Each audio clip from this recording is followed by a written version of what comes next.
નમસ્કાર વિદ્યાર્થી મિત્રો, ઓક્સફર્ડ સ્કૂલ ઓફ સાયન્સ શાળા પરિવારમાં આપનું સ્વાગત છે. મિત્રો, ચેપ્ટર નંબર 8 ગતિ, અને આ ચેપ્ટરનો આપણે આજે છેલ્લો ટોપિક ભણવા જઈ રહ્યા છીએ અને ત્યારબાદ સ્વાધ્યાયના 2 દાખલા બાકી છે એ કમ્પ્લીટ કરશું. તો મિત્રો, આજના આપણો ટોપિક છે જે ચેપ્ટરનો સૌથી લાસ્ટ ટોપિક છે એ છે નિયમિત વર્તુળ ગતિ. બરોબર, તો આના વિશે આજે આપણે ચર્ચા કરવાના છીએ. તો મિત્રો, ધારી લો કે કોઈ પદાર્થ અત્યારે અચળ વેગથી ગતિ કરી રહ્યો છે. બરોબર, ધારી લો કે કોઈ વસ્તુ છે એ અચળ વેગથી ગતિ કરી રહ્યું છે. હવે અચાનક જો તેના વેગમાં ફેરફાર થાય તો મિત્રો આપણે એમ કહીએ છીએ કે તે વેગમાં થતો ફેરફાર, જેને પ્રવેગ નામ આપીએ છીએ, તો એ વસ્તુ છે પ્રવેગી ગતિ કરતી હશે. એટલે કે કોઈ વસ્તુ છે એ પોતાની ગતિ દરમિયાન જો તેના વેગમાં ફેરફાર થાય તો ત્યારે તે વસ્તુ પ્રવેગિત ગતિ કરી રહી છે એમ આપણે કહી શકીએ. તો મિત્રો, અહીંયા જે વસ્તુના વેગમાં ફેરફાર થયો એ ફેરફાર થવા પાછળનું કારણ શું હોઈ શકે? 2 કારણો હોય. શું? તો કે એ વસ્તુના વેગના મૂલ્યમાં ફેરફાર થયો હોય અથવા એ વસ્તુની ગતિની દિશા બદલી હોય. આ 2 કારણોથી વેગમાં ફેરફાર આવી છે. તો આ જે 2 કારણો છે જેના કારણે વેગમાં ફેરફાર થયો, માટે એમ કહી શકીએ કે એ વસ્તુ અત્યારે પ્રવેગિત ગતિ કરી રહી છે. બરોબર, તો અહીં આપણે કીધું કે વેગમાં થતો ફેરફાર એ 2 વસ્તુ પર આધાર રાખે, કા મૂલ્યમાં ફેરફાર થયો હોય કા દિશામાં ફેરફાર થયો હોય. તો આપણે એક અત્યારે ઉદાહરણ લેવાનું છે કે જેમાં વસ્તુના મૂલ્યમાં ફેરફાર નથી થતો પણ તેની દિશામાં ફેરફાર થાય છે. એટલે કે ગતિ દરમિયાન જે વેગ છે એ જળવાઈ રહે છે પણ દિશા બદલે છે. તો આવું એક્ઝામ્પલ આપણે કેવું લઈ શકીએ? તો કે ધારી લો કે કોઈ એક એથ્લેટ એટલે તો કે રમતવીર, બરોબર, કોઈ એથ્લેટ અત્યારે કોઈ એક બંધ ગાળાના માર્ગ ઉપર ગતિ કરી રહ્યો છે. બંધ ગાળો એટલે કેવો મિત્રો? તો જો જે ધારી લો કે કોઈ એથ્લેટ છે, એ એથ્લેટ આ રીતના કોઈ લંબચોરસ માર્ગ ઉપર ગતિ કરી રહ્યો છે. આ એક લંબચોરસ માર્ગ છે, બંધ ગાળો છે, અને એ આપણા બંધ ગાળા ઉપર એક એથ્લેટ ગતિ કરી રહ્યો છે. મિત્રો, અહીંયા નામ આપી દઈએ બિંદુના. તો આ ખૂણાને A કહેશું, અને B કહેશું, અને C કહેશું, અને D કહેશું. તો અહીં આ બંધ ગાળાના માર્ગ ઉપર એ એથ્લેટ પોતાના અચળ વેગથી ગતિ કરી રહ્યો છે એમ કહીએ આપણે. એટલે કે તેનો ગતિ માર્ગ કયો થશે? તો કે ગતિ માર્ગ A બિંદુએથી B બિંદુ, B બિંદુએથી C બિંદુ, C બિંદુએથી D બિંદુ, અને D બિંદુએથી A બિંદુ ઉપર પરત ફરશે ત્યારે તેણે એક ચક્કર પૂરું કર્યું હશે. તો ગતિ માર્ગ કયો થયો? તો કે AB, BC, CD અને DA આ ચારેય બાજુઓ છે એ ચારેય બાજુમાં ગતિ કરતી વખતે એ એથ્લેટ છે પોતાનો વેગ છે અચળ જાળવી રાખે છે. પણ મિત્રો, બનશે કેવું? તો કે જ્યારે એ ખૂણા ઉપર આવશે, બરોબર, ત્યારે તેણે પોતાની અચળ વેગી ગતિ ચાલુ રાખવા માટે અહીંથી ખૂણા પાસે ખૂબ જ ઝડપથી પોતાનો વેગ બદલવો પડશે. બરોબર, એટલે કે A બિંદુએથી B બિંદુએ આવે ત્યારે ખૂણો આવે છે. તો આ ખૂણા પાસે એથ્લેટે પોતાની અચળ વેગી ગતિ જાળવી રાખવા માટે એ ખૂબ જ ઝડપથી પોતાના વેગમાં ફેરફાર કરવો પડશે. ટૂંકમાં અહીંયા જે આ બંધ માર્ગ છે લંબચોરસ, એ લંબચોરસ ઉપર એથ્લેટ પોતાની ગતિ દરમિયાન એને કેટલી વખત પોતાની દિશા બદલવી પડશે? અહીંયા દિશા બદલી હોય ને, અત્યારે એ રીતે B ની ગતિ દરમિયાન એ આ દિશામાં ગતિ કરે છે, B થી C માં આ દિશામાં ગતિ કરે છે. એટલે કે અહીંયા ખૂણા પાસે પોતાની દિશા બદલે છે. તો આ બંધ માર્ગ ઉપર તેણે કુલ કેટલી વખત પોતાની ગતિની દિશા બદલવી પડશે? તો કે મિત્રો આપણે કહી શકીએ કે 4 વખત પોતાની ગતિની દિશા બદલવી પડશે. કઈ રીતના? તો કે A થી B સુધી આવે, બરોબર, B થી C સુધી જાય પહેલી વખત, C થી D સુધી જાય ત્યારે બીજી વખત, D થી A સુધી જાય ત્યારે ત્રીજી વખત, અને A થી B સુધી જાય ત્યારે ચોથી વખત. આમ 4 ખૂણાઓ છે એટલે 4 વખત એ એથ્લેટે પોતાની ગતિની દિશા બદલવી પડશે. બરોબર મિત્રો?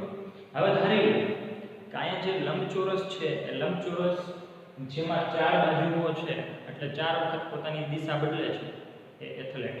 પણ જો એ ગતિમાર્ગ છે અથવા એ બંધ ગાળો છે એ થોડો આનથી અલગ પ્રકારનો હોય તો અલગ પ્રકાર એટલે કેવો? તો કે અલગ પ્રકાર એટલે આપણે આમથી ધારી લો કે એનો ગતિમાર્ગ આ રીતનો હોય.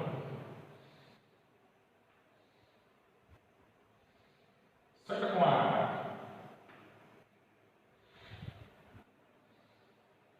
આવો ષટકોણાકાર જો ગતિમાર્ગ હોય તો નામ આપી દઈએ મિત્રો એને. આને A કહીશું, આ B, આ C, આ D, આ E અને F. તો મિત્રો અહીંયા એથ્લેટ નો ગતિમાર્ગ કયો થયો? તો કે ગતિમાર્ગ A થી તે B, B થી તે C, C થી તે D, D થી તે E, E થી તે F, F થી A. અહીં એથ્લેટ પોતાની ગતિ દરમિયાન અહીંયા ષટકોણમાં 6 ખૂણાઓ આપેલા છે માટે પોતાની ગતિ દરમિયાન એ 6 વખત પોતાની દિશા બદલશે. બરોબર? એ અચળ વેગી ગતિ જાળવી રાખવા માટે એ આ ષટકોણાકાર ગતિમાર્ગ ઉપર એ એથ્લેટ પોતાની ગતિની દિશા 6 વખત બદલશે. પણ એક વસ્તુ મિત્રો ધ્યાનમાં રાખવાની કે અહીં આ પહેલી આકૃતિ અને બીજી આકૃતિ એ બંને દરમિયાન એ એથ્લેટ છે એ બંને આકૃતિમાં જે બંધ ગાળો છે એ બંધ ગાળામાં દોડતી વખતે એ એથ્લેટ પોતાનો વેગ અચળ જાળવી રાખે છે. એટલે કે વેગના મૂલ્યમાં ફેરફાર નથી થતો, માત્ર એ દિશા બદલે છે એથ્લેટ. બરોબર? તો પહેલી આકૃતિમાં એમ કહી શકીએ કે એથ્લેટ પોતાની દિશા 4 વખત, બીજી આકૃતિમાં એથ્લેટ પોતાની દિશા 6 વખત બદલે છે.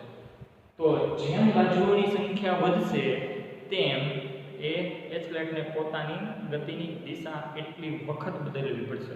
હવે ધારી લો મિત્રો કે એ એથ્લેટ છે એ કોઈ એક હજી બીજા બંધ માર્ગ ઉપર ગતિ કરી રહ્યો છે. બરોબર? બંધ માર્ગ ઉપર ગતિ કરી રહ્યો છે. તો એ આપણે આ રીતે કરી શકીએ.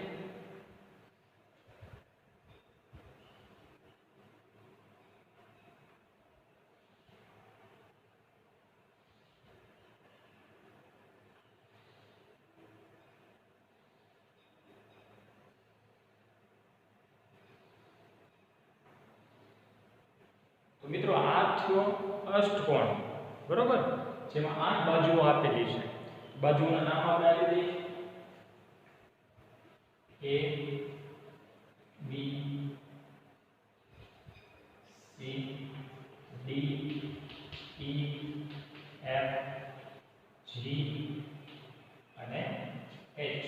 તો અહીંયા ગતિમાર્ગ કયો થશે મિત્રો? તો કે A થી તે B સુધી, B થી તે C, C થી તે D, D થી તે A, E, E થી તે F, F થી G, G થી H અને H થી તે A.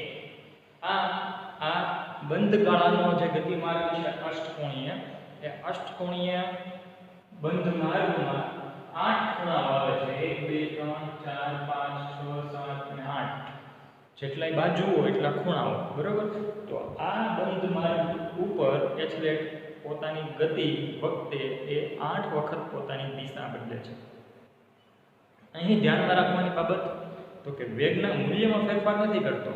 એ એથ્લેટ પોતાની અચળ વેગી ગતિ જાળવી રાખે છે અને 8 વખત પોતાની દિશા બદલે છે. પણ મિત્રો એવું થશે ખૂણા પાસે જ્યારે એ એથ્લેટ પોતાની ગતિની દિશા બદલતો હશે ત્યારે તેના વેગમાં થોડો છે ને ફેરફાર થશે, પણ એ દિશા બદલાઈ જાય. બરોબર? દિશા બદલાઈ જાય જ્યારે પણ દિશા બદલે ત્યારે એ ફરીથી પોતાની અચળ વેગી ગતિ જાળવી રાખે છે. બરોબર? પણ આપણે એમ વિચારીએ કે અહીં તો અષ્ટકોણીય છે ગતિમાર્ગ, પણ જેમ જેમ આપણે બાજુઓ વધારતા જઈએ, અષ્ટકોણમાં 8 બાજુઓ છે, આ લંબચોરસમાં 4 બાજુ, ષટકોણમાં 6 બાજુ, અષ્ટકોણમાં 8 બાજુ. આપણે શું કર્યું? બાજુઓની સંખ્યા વધારતા ગયા. જેમ બાજુઓની સંખ્યા વધારી તેમ એ ખૂણાઓના મૂલ્યો વધ્યા અને માટે એ દરેક ખૂણા પાસે ગતિની દિશા એ એથ્લેટ બદલવાનો છે. એટલે કે ટૂંકમાં જેમ જેમ બાજુઓ વધશે તેમ તેમ ખૂણાઓ વધશે, અને ખૂણાઓ વધશે એટલે એ એથ્લેટે પોતાની ગતિની દિશા એટલી વખત બદલવી પડશે. હવે ધારી લો કે અનંત બાજુઓ વાળો આપણે એક ગતિમાર્ગ ધારીએ, તો અનંત બાજુઓ છે એટલે શું થઈ જશે? તો કે આ બાજુઓનું માપ ઘટી જશે. જો જેમ જેમ ખૂણાઓ વધતા ગયા તેમ તેમ બાજુઓ નાની થતી ગઈ. અહીંયા શું હતું? તો કે 4 ખૂણા હતા, બાજુ મોટી હતી. 6 ખૂણાથી આ બાજુ નાની થઈ. 8 ખૂણાથી આ બાજુ હજી નાની થઈ. જેમ જેમ આપણે ખૂણાઓ વધારતા જશું તેમ તેમ એની જે બાજુઓ છે એ બાજુઓની સંખ્યા નાની નાની થતી જશે. આપણે વાત હવે કરવાની છે અનંત બાજુઓ વાળો એક ગતિમાર્ગ. તો અહીં અનંત બાજુઓ વાળો જે ગતિમાર્ગ છે એ અનંત બાજુવાળા ગતિમાર્ગમાં બાજુઓનું માપ ઘટીને બિંદુવત થઈ જશે, અને ત્યારે આપણે એમ કહી શકીએ કે તે ગતિમાર્ગ વર્તુળમય બની જશે. બરોબર? એટલે કે બાજુઓ જો બિંદુવત થતા હોય તો તે ગતિમાર્ગ એ વર્તુળ બની જશે. આ રીતે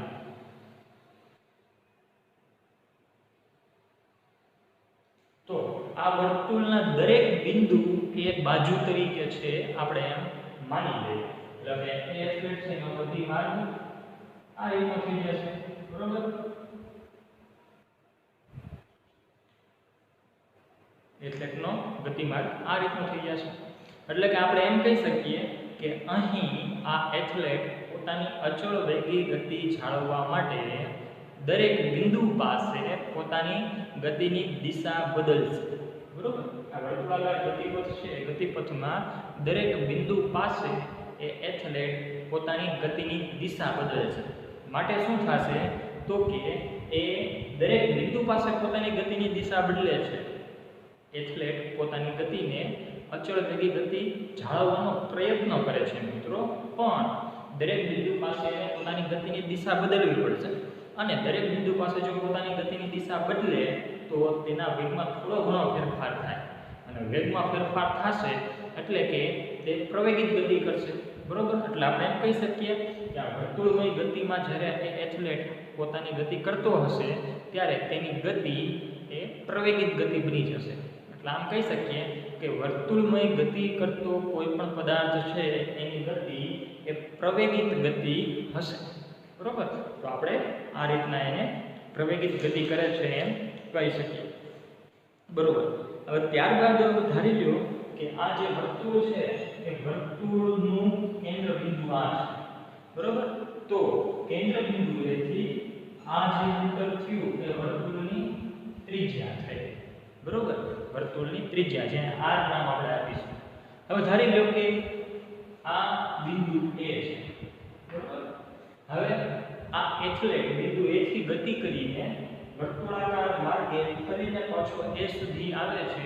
એ દરમિયાન તેણે કાપેલું અંતર કેટલું હશે મિત્રો? તો કે A બિંદુએથી શરૂઆત કરે છે અને એ ફરી પાછો A બિંદુએ આવે છે ત્યારે એ એથ્લેટે કાપેલું અંતર એ વર્તુળના પરિઘ જેટલું હોય છે. અને મિત્રો આપણને ખબર છે કે વર્તુળનો પરિઘ બરાબર 2π r જેટલો થાય છે. બરોબર? તો મિત્રો આ કિસ્સામાં જો એ વર્તુળમય ગતિ કરતો પદાર્થ અથવા એથ્લેટ છે એનો આપણે વેગ માપવો હોય, બરોબર, તો તેનો વેગ કેવી રીતના માપી શકાય? તો કે વેગ જેને v કહીએ છીએ v બરાબર અંતર અથવા સ્થાનાંતર આપણે અંતર રાખીએ ના છેદમાં સમય. તો મિત્રો જોવો છે વર્તુળમય ગતિ દરમિયાન ધારી લો કે એથ્લેટ એ બિંદુએથી t જેટલા સમયમાં ગતિ કરીને ફરી પાછો એ બિંદુએ આવે છે. અહીં એક ચક્કર પૂરું કરવા માટે તેણે t જેટલો સમયગાળો લીધો છે એમ ધારી લઈએ, અને તેના કાપેલું અંતર તો કે વર્તુળના પરિઘ જેટલું એટલે કે 2πr જેટલું હશે. તો કાપેલું અંતર બરાબર અંતર 2πr છે અને સમય લીધો છે t. તેથી v 2πr/t આમ કહી શકીએ. બરોબર. આમ વર્તુળમય ગતિ કરતા કોઈ પણ પદાર્થ છે એનો જે આપણે વેગ માપવો હોય તો વેગ આ રીતના આપણે માપી શકાય, આ સૂત્રની મદદથી માપી શકાય. બરોબર. ઓકે.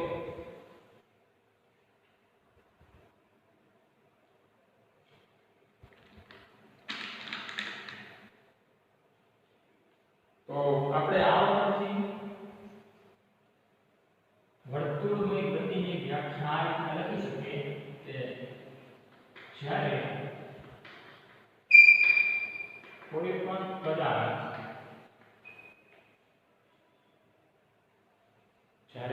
પણ પદાર્થ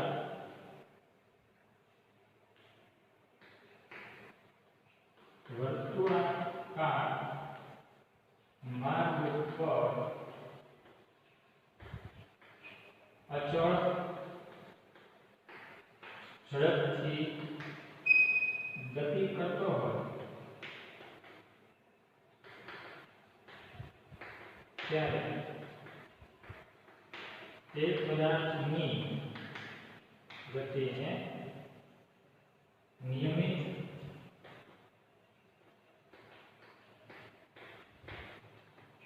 વર્તુળમય ગતિ કહે છે. એટલે કે જ્યારે કોઈ પણ પદાર્થ વર્તુળાકાર માર્ગ ઉપર અચળ ઝડપથી ગતિ કરતો હોય, અચળ ઝડપથી વર્તુળાકાર માર્ગ ઉપર કોઈ પણ પદાર્થ છે એ પદાર્થ અચળ ઝડપથી ગતિ કરતો હોય તો ત્યારે તેવા પદાર્થની ગતિને નિયમિત વર્તુળમય ગતિ તરીકે ઓળખવામાં આવે છે. બરોબર. જે આપણા ટોપિકનું નામ હતું કે નિયમિત વર્તુળમય ગતિ એટલે શું? તો નિયમિત વર્તુળમય ગતિ એટલે આપણે આ જે વ્યાખ્યા લખી છે એ વ્યાખ્યા આપણે કહી શકીએ. હવે મિત્રો, આ નિયમિત વર્તુળમય ગતિ છે એ નિયમિત વર્તુળમય ગતિને આપણે એક એક્ઝામ્પલ સાથે સમજવું છે. તો એને કેવી રીતના સમજી શકાય? જુઓ, ધારી લો કે અત્યારે આપણી પાસે એક દોરી છે અને એક નાનકડો એવો પથ્થરનો ટુકડો છે. બરોબર. આ દોરી વડે પથ્થરના ટુકડાને હવે આપણે બાંધી લેવાનો છે. બરોબર. બાંધીને એને લટકાવવાનો છે. અહીંયા હાથમાંથી લટકાવી એ આપણા હાથમાં દોરીનો છેડો છે, દોરીના બીજા છેડે પથ્થર લટકાવેલો છે બાંધીને.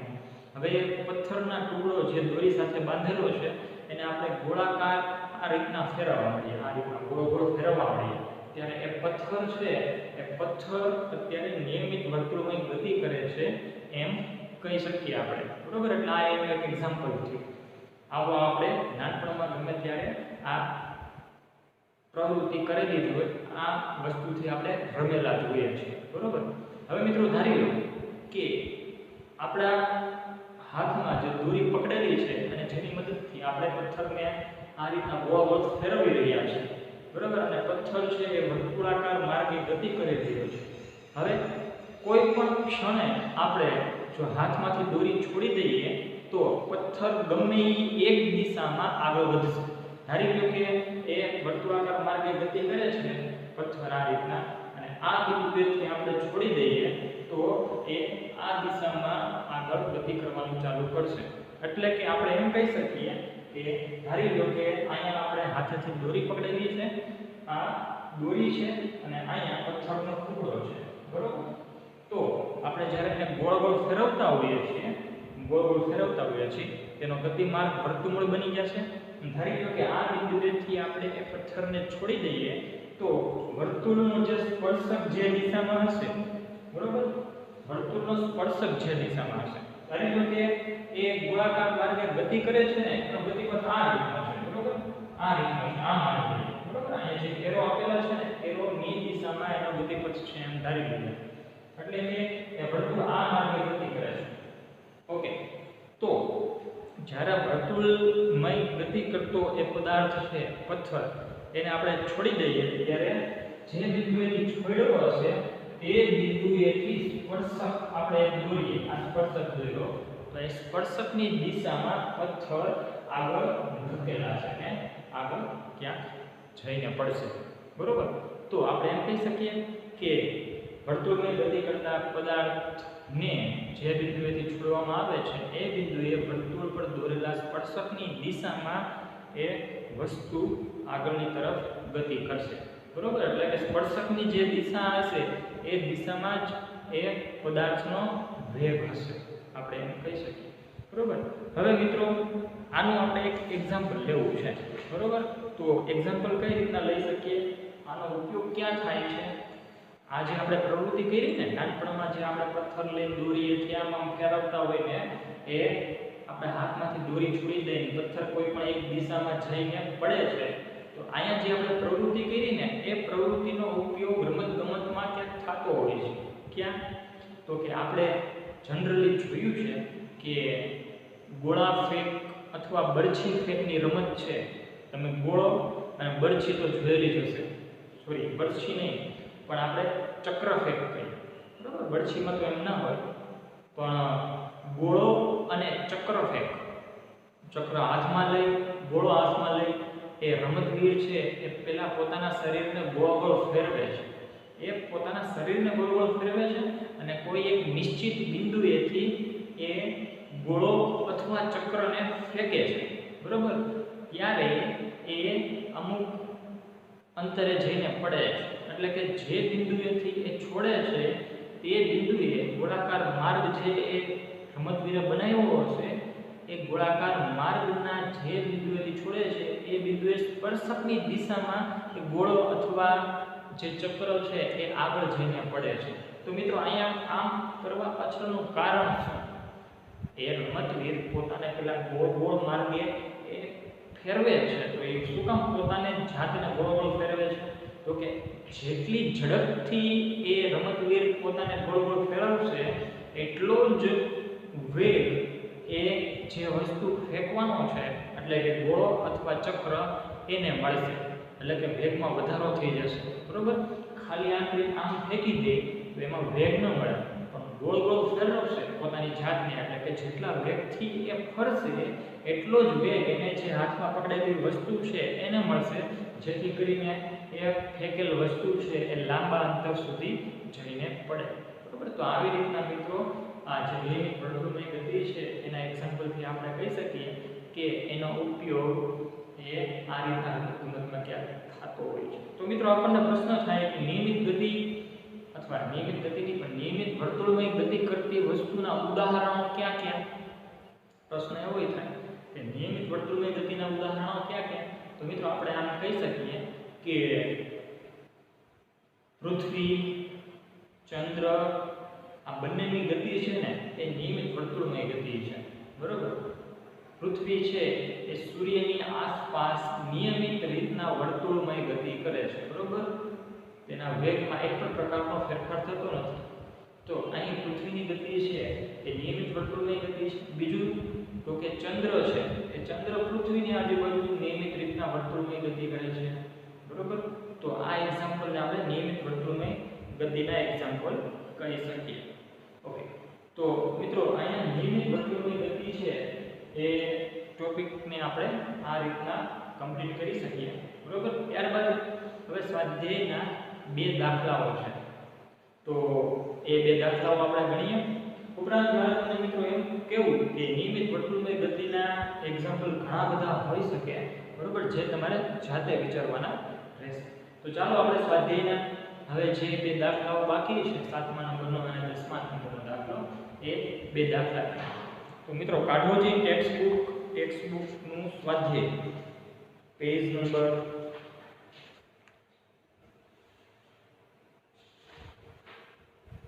113.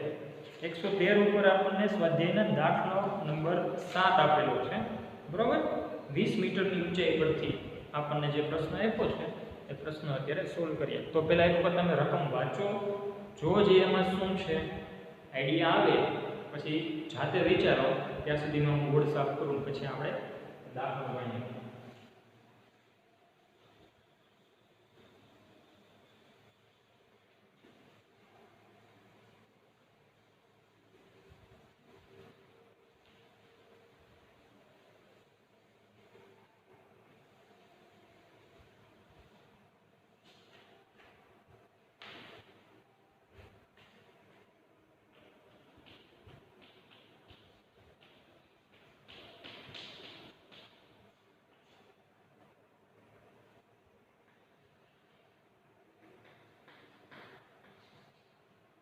મિત્રો સ્વાધ્યાયનું દાખલા નંબર 7 જોવો જોઈએ શું કહે છે તો કે 20 મીટરની ઊંચાઈ પરથી એક દડાને નીચે પડવા દેવામાં આવે છે.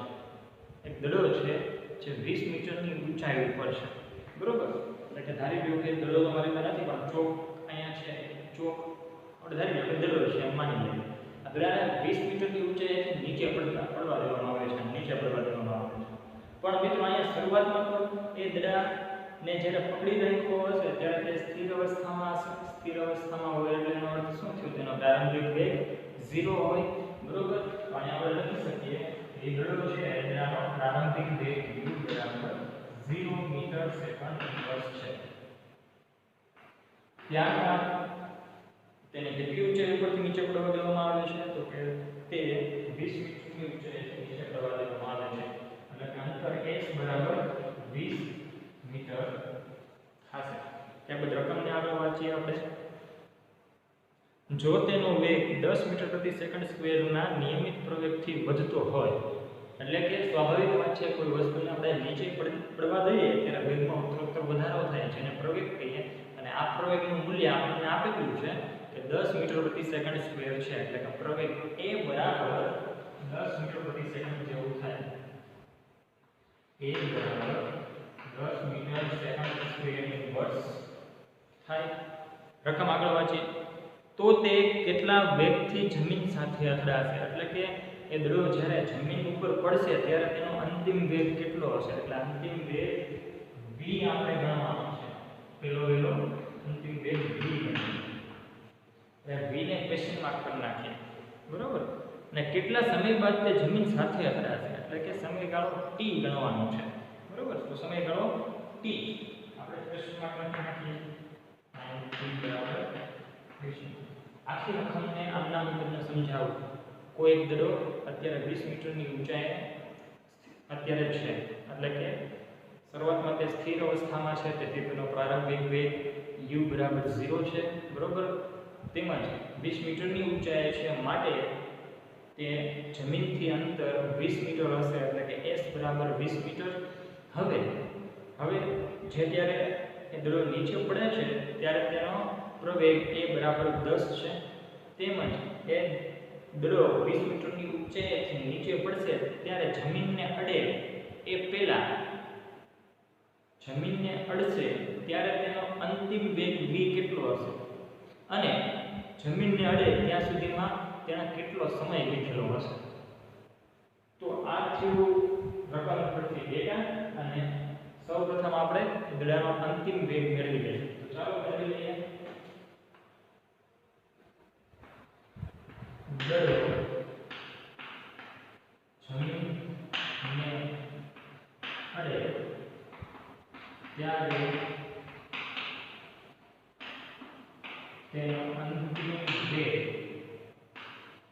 v મેળવવાનો છે. અંતિમ વેગ v મેળવવાનો છે, બરોબર.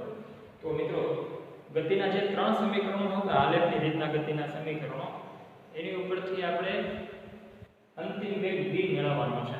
તો ત્રીજા નંબરનું સૂત્ર હતું ને 2as બરાબર v² - u². એમાં v² ના સૂત્રનો પડતા બનાવી દઈએ એટલે v મળી જાય આપણને. તો કે 2as બરાબર v² - u². આપણે ગોતવાનું શું છે મિત્રો? તો કે અંતિમ વેગ. અંતિમ વેગને આપણે v કહીએ છીએ, માટે આ સૂત્રમાં જે v છે એને સૂત્રનો પડતા બનાવી દઈએ. જો અહીં v ને સૂત્રનો પડતા બનાવીએ તો v છે એ સ્ક્વેર છે, તો સ્ક્વેર આના રાખીએ તો બની જશે શું? 2as u². આને શું કીધું? બરાબરની જમણી બાજુ -u² છે અને બરાબરની ડાબી બાજુ લઈ ગયો એટલે કે +u² થાય, બરોબર. તો 2as u² છે એને લખ્યું છે. હવે માત્ર કિંમત મૂકવાની રહી.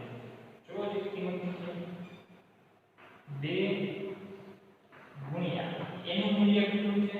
એનું મૂલ્ય 10 છે. 10 મીટર સેકન્ડ સ્ક્વેર ઇન્વર્સ ગુણ્યા s નું મૂલ્ય કેટલું છે? s નું મૂલ્ય 20 છે. 20 મીટર પ્લસ u નું મૂલ્ય કેટલું છે? તો u 0 છે. 0 નો વર્ગ 0 થશે. એક ન લખીએ તો પણ ચાલશે નેક્સ્ટ સ્ટેપમાં. તો આનો જવાબ કેટલો આવશે મિત્રો? જુઓ છે આ 20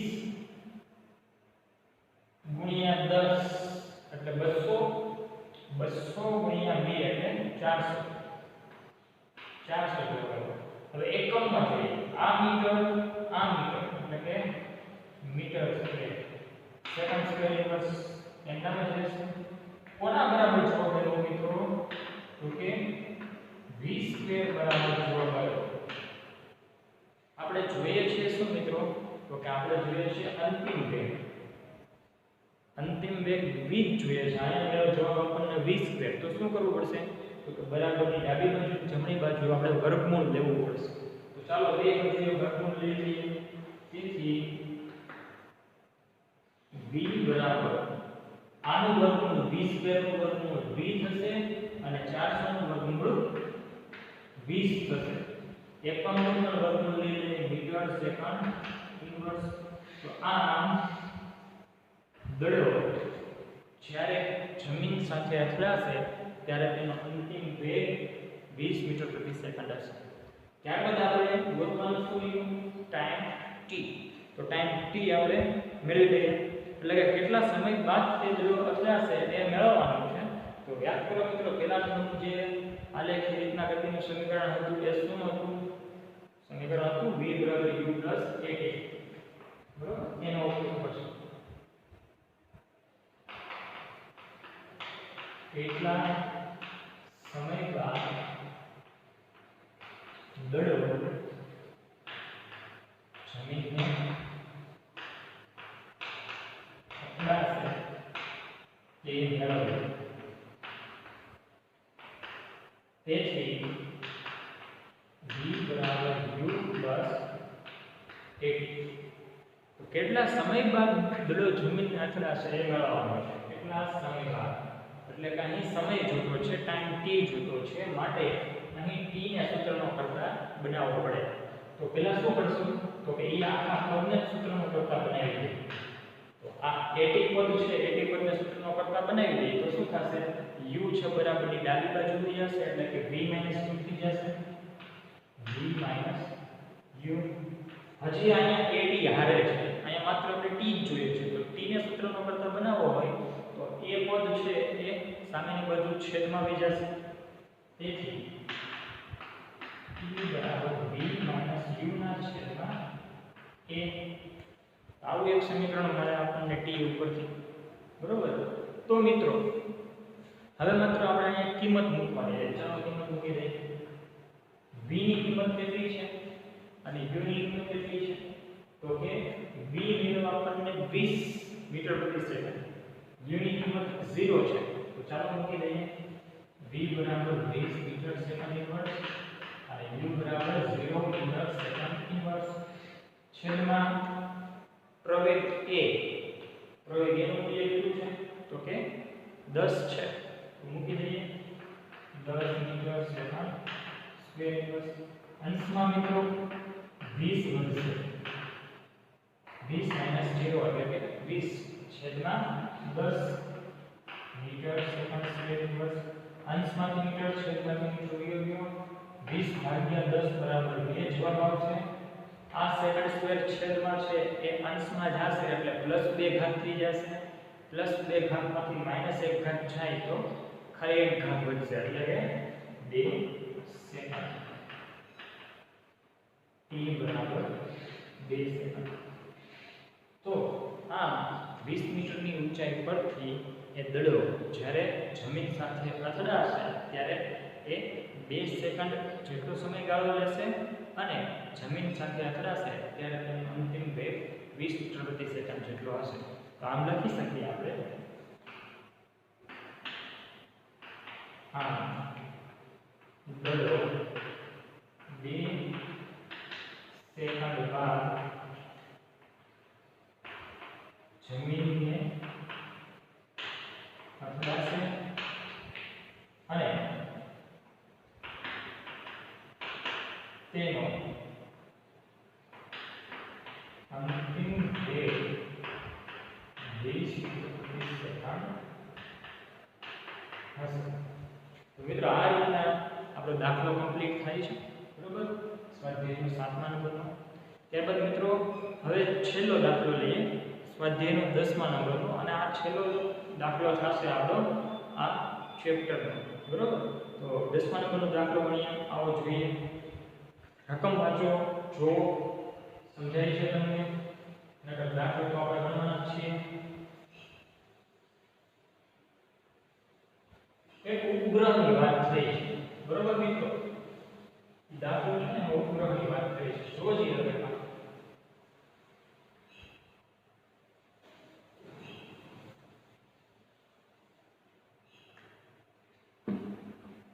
દાખલા નંબર 10। તો રકમ એવું કહી છે આપણને કે એક કૃત્રિમ ઉપગ્રહ જે પૃથ્વીની ફરતે પ્રદક્ષિણા કરતો હોય, પણ પૃથ્વીની ઊંચાઈ કરતાં અમુક ઊંચાઈ હોય છે, બરોબર। એક કૃત્રિમ ઉપગ્રહ 42,250 કિલોમીટર ત્રિજ્યાની વર્તુળાકાર કક્ષામાં પરિભ્રમણ કરે છે, બરોબર, પરિભ્રમણ કરે છે। તો આપણે આકૃતિ સાથે સમજીએ, વધારે મજા આવશે। ધારી લો કે અહીં આ પૃથ્વી છે, આ પૃથ્વીની ફરતે એક ઉપગ્રહ અત્યારે પરિભ્રમણ કરે છે, એમ કહીએ આપણે।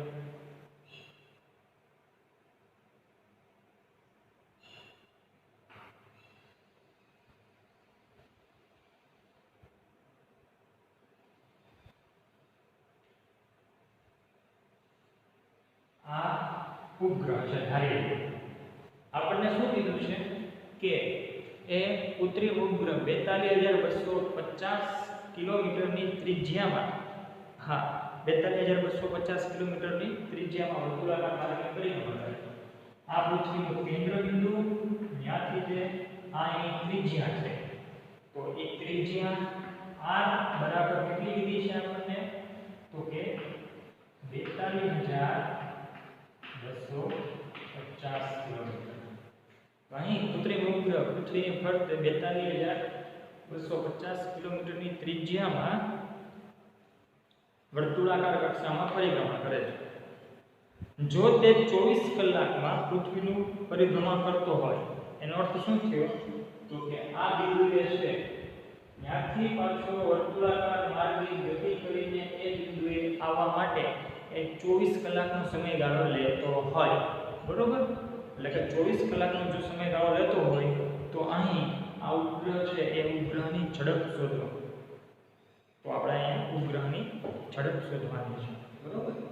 તો સૌપ્રથમ આપણે લખી નાખીએ, અહીં આપણને આપેલી એવી વસ્તુ છે તો કે ઉપગ્રહની ત્રિજ્યા,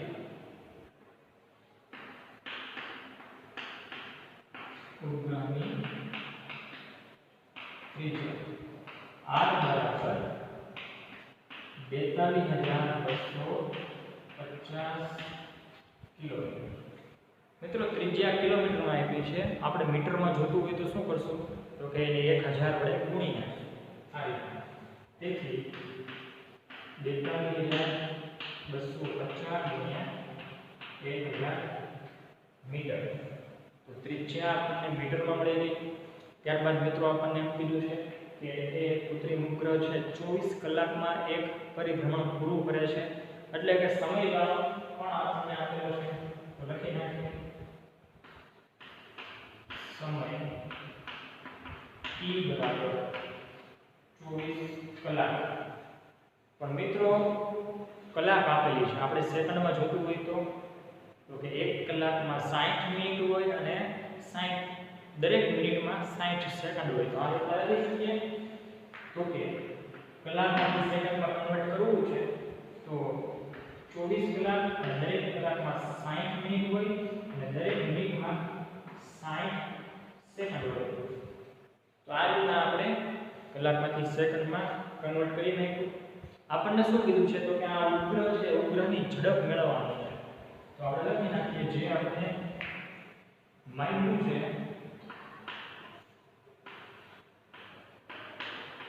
ઉપગ્રહની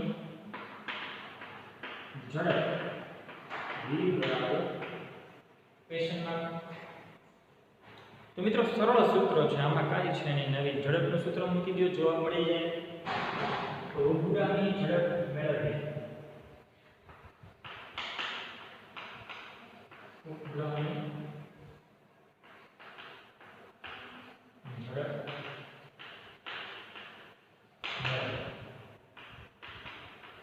તેથી ઝડપ v બરાબર અંતરના છેદમાં સમય. તો મિત્રો આ ઉપગ્રહ છે 24 કલાકમાં કેટલું અંતર કાપે છે? તો કે એક પરિક્રમણ પૂરું કરે છે. અહીંથી ચાલુ કરી 24 કલાક પૂરી થાય ત્યારે એક પરિક્રમણ પૂરું કરે છે. એટલે કે ઉપગ્રહ કાપેલું અંતર કેટલું હશે? તો કે જેનો ગતિમાર્ગ છે, ગતિમાર્ગ કેવો છે? વર્તુળાકાર. તો ગતિમાર્ગ વર્તુળાકાર છે માટે એક ચક્કર પૂરું કરશે ત્યારે વર્તુળના પરિઘ જેટલું અંતર કાપેલું હશે. અને આપણે જાણીએ છીએ મિત્રો એ વર્તુળનો પરિઘ છે, પરિઘ 2πr જેટલું હોય. એટલે કે એ ઉપગ્રહ કાપેલું અંતર 2πr જેટલું હશે. બરોબર? છેદમાં લાગતો સમય ટાઈમ t. તો મિત્રો કિંમત મૂકી દઈએ આપણે. ચાલો 2 m ના પાઈ ની કિંમત 22 ગુણ્યા r. r એટલે કે ઉપગ્રહની ત્રિજ્યા જે મીટરમાં લીધી 42250 ગુણ્યા 1000. 42250 ગુણ્યા 1000 મીટર. છેદમાં ટાઈમ t. સમય કેટલો લે છે?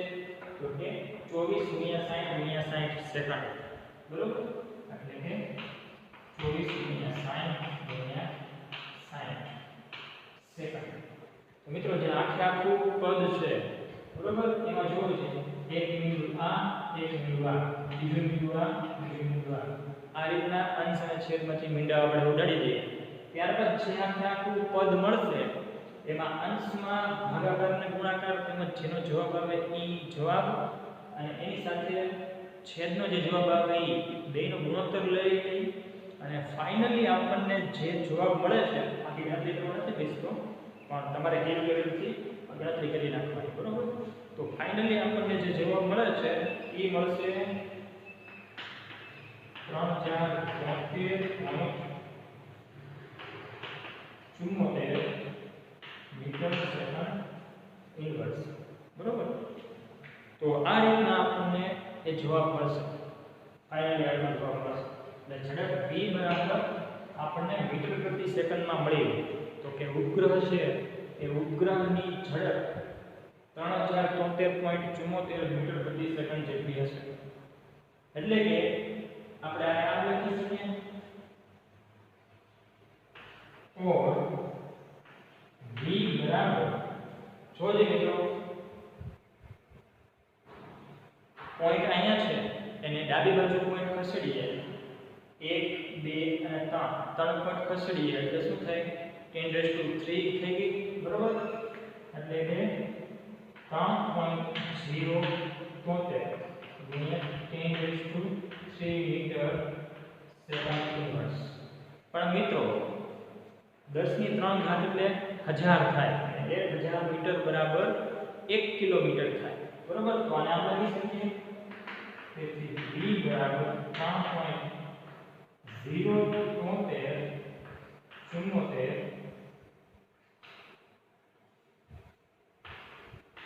કિલોમીટર પ્રતિ સેકન્ડ. બરોબર? તો અહીં આપણે જે જવાબ મેળવો એ જવાબ શું કહે છે આપણને? તો કે ઉપગ્રહની ઝડપ 3 કિલોમીટર એપ્રોક્સિમેટલી આને આપણે 3 કહીએ 3 કિલોમીટર પ્રતિ સેકન્ડ હશે. એટલે કે 1 સેકન્ડમાં આ ઉપગ્રહ છે 3 કિલોમીટર જેટલું અંતર કાપતો હશે. તો અહીંયા આપણે બે જવાબ મેળવ્યા મિત્રો. બે જવાબ ક્યાં? તો કે ઉપગ્રહની ઝડપ મીટર પ્રતિ સેકન્ડમાં મેળવી કે 3073.74 મીટર પ્રતિ સેકન્ડ. પછી બીજા કયા એકમમાં ફેરવી તો કે કિલોમીટર પ્રતિ સેકન્ડ. હવે કિલોમીટર પ્રતિ કલાકમાં આપણે ફેરવી હોય તો કેવી રીતના ફેરવી શકાય? તો આ રીતના ફેરવી શકાય મિત્રો. કિલોમીટર પ્રતિ કલાકમાં ફેરવવું હોય તો જો આ જે પદ છે v બરાબર 3.073 બરોબર કિલોમીટર નું તો કિલોમીટર છે જાણના બરોબર અને છેદમાં આ સેકન્ડ છે બરોબર હવે મિત્રો કેટલી સેકન્ડે 1 કલાક થાય તો એનો જવાબ આપણે એમ કહી શકીએ કે 3600 સેકન્ડે 1 કલાક થાય બરોબર તો આ 1 કલાકનો કેટલામો ભાગ થયો કહેવાય 1 સેકન્ડ એટલે તો કે 1 કલાકનો 3600નો ભાગ થયો એટલે કે 1 કલાકનો 3600નો ભાગ થયો બરોબર તો અહીં છેદનો છેદ અંશમાં જશે એટલે કે આપણે આમ કહી શકીએ તેથી v બરાબર આ છોડ શું છે 3.073 ગુણ્યા છેદનો છેદ અંશમાં એટલે કે 3600 ગુણાકારમાં અંશમાં આવી જશે એટલે કે ગુણાકારમાં 3600 ગુણ્યા અને કિલોમીટર પ્રતિ કલાક એમ થઈ જશે કિલોમીટર પ્રતિ કલાક તો મિત્રો આનો ગુણાકાર કરો છે 3.073 ગુણ્યા 3600 શું જવાબ મળે છે ચાલો કરો છે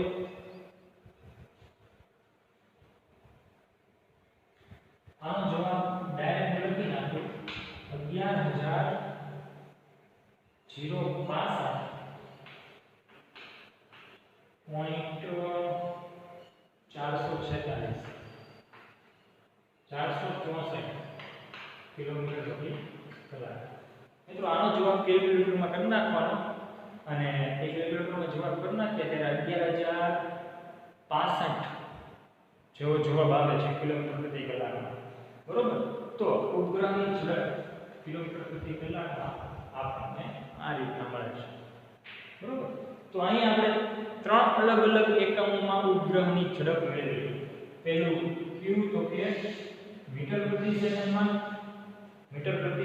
આપણને મળ્યું 3073.74 મીટર પ્રતિ સેકન્ડ પછી તો કે આપણે કિલોમીટર પ્રતિ સેકન્ડમાં મળ્યું કિલોમીટર પ્રતિ સેકન્ડમાં કેટલું મળ્યું મિત્રો તો કે એપ્રોક્સિમેટલી 3 કિલોમીટર પ્રતિ સેકન્ડ જેટલું અને કિલોમીટર પ્રતિ કલાકમાં આપણને કેટલું મળ્યું તો કે કિલોમીટર પ્રતિ કલાકમાં આપણને 11,065.464 કિલોમીટર પ્રતિ કલાકમાં એટલે 1 કલાકમાં ઉપગ્રહ 11,065 કિલોમીટર અંતર કાપતો હશે એમ કહી શકાય હજી જો આનું સાદુરૂપ આપણે આપવું હોય આ રીતના બની શકે और આ પોઈન્ટ છે ને ડાબી બાજુ 1 2 3 અને 4 પોઈન્ટ ખસેડીએ તેથી v બરાબર 1.10 ગુણ્યા 4 પોઈન્ટ ખસેડ્યું છે એટલે 10 ની 4 ઘાત આવશે કિલોમીટર પ્રતિ કલાક પણ મિત્રો અહીંયા એકડો છે 1.1 પછી જોજો અહીંયા કે લખ્યું છે 1.10 કે આ પ્રમાણે લીધું છે 1.10 4 પોઈન્ટ ખસેડ્યા પણ એની પછી 6 આવે છે જે 5 કરતા મોટો છે એટલે અહીંયા 0 ન લખવો હોય એની કરતા 1 વધારી દેવો હોય તો એક આપણે વધારી શકીએ એટલે 1.11 લખવું હોય તો લખી શકીએ એટલે 1.11 ગુણ્યા 10 ની 4 ઘાત કિલોમીટર પ્રતિ કલાક આ રીતના આપણે લખી શકીએ આ મિત્રો કોઈ પણ 4 રીતના જવાબ જે કોઈ હોય ચારમાંથી કોઈ પણ જવાબ આપણે સાચવો પડે તો મિત્રો અહીં ગતિ નામનું ચેપ્ટર 8 આપણું સંપૂર્ણ રીતના કમ્પ્લીટ થાય છે અને બાકીના જે સ્વાધ્યાયના ગ્રાફવાળા દાખલા છે ગ્રાફવાળા દાખલા એ ન કરો તો પણ ચાલે બરોબર અને કરવા હોય તો એ એકદમ સહેલા છે થઈ શકે એમ છે બરોબર ઓકે તો આપણે અહીંયા ચેપ્ટર નંબર 8 ગતિ પૂરું કરીએ અને જ્યારે હવે નેક્સ્ટ લેક્ચરમાં મળશું ત્યારે ચેપ્ટર નંબર 9 ની શરૂઆત કરીશું તો મિત્રો આજે આપણે આટલું રાખીએ જય હિન્દ જય ભારત અસ્તુ